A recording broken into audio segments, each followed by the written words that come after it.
تو جنہیں اللہ کا نبی پیارا ہے وہ میلاد مناتے ہیں، جنہیں پیارا نہیں وہ مناتے بھی نہیں۔ جھگڑا ختم بھائی، تم نہیں منا رہے، پتہ چل گیا تمہیں محبت نہیں۔ جن کو محبت ہوتی ہے وہ تو جھومتے ہیں، وہ تو جھنڈے لگاتے ہیں، چراغاں کرتے ہیں، درود و سلام کے ترانے پڑھتے ہیں۔ یہ آپ نے کون سا دین بنا لیا؟ تو اس طریقے سے چیزوں کو نہیں پریزنٹ کیا جا سکتا۔ تو اس کی پھر میں ان کو پھکی دیتا ہوں کہ دیکھیں کہ 10 محرم کا دن ہے، ایک گھر میں مجلس ہو رہی ہے، لوگ چیخو پکار کر رہے ہیں، ماتم کر رہے ہیں، اہل بیت کے مصائب کو یاد کر کے رو رہے ہیں، اور دوسرے گھر کے اندر ٹی وی چلا ہوا ہے، بلکہ اس سے بھی بڑھ کر اعلیٰ حضرت کی کتاب رد الرافضہ رکھی ہوئی ہے جس میں شیعہ کو کافر ڈکلیئر کیا گیا ہے۔ ایک طرف اہل بیت کے غم میں لوگ رو رہے ہیں، یہ شیعہ کا گھر ہے، یہ بریلویوں کا گھر ہے۔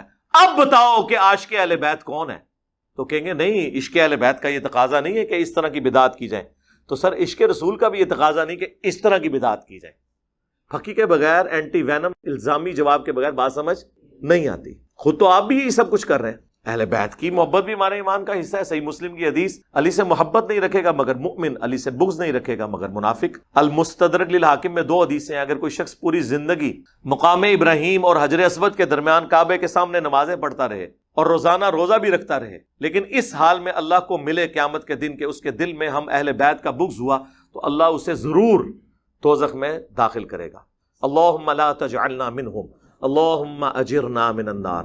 تو آ جاؤ پھر تم بھی عشق رسول کا اظہار کرو اس طریقے سے، عشق اہل بیت کا اظہار کرو پھر اس طریقے سے، تو آپ کے لیے خود مصیبت کھڑی ہو جائے گی۔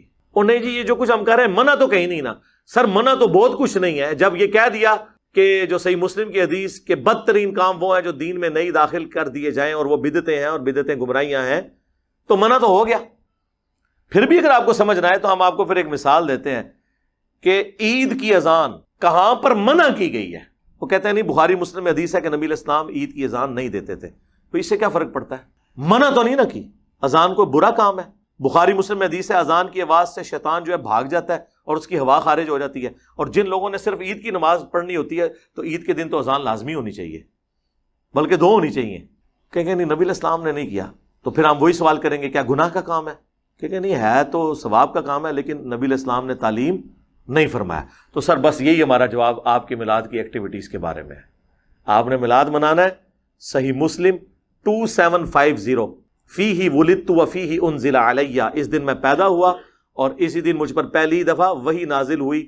آپ روزہ رکھ کر منڈے والے دن ہر ہفتے ہر ویک میں منڈے کا روزہ رکھ کر میلاد منائیں، جشن میلاد بھی منائیں اور جشن قرآن۔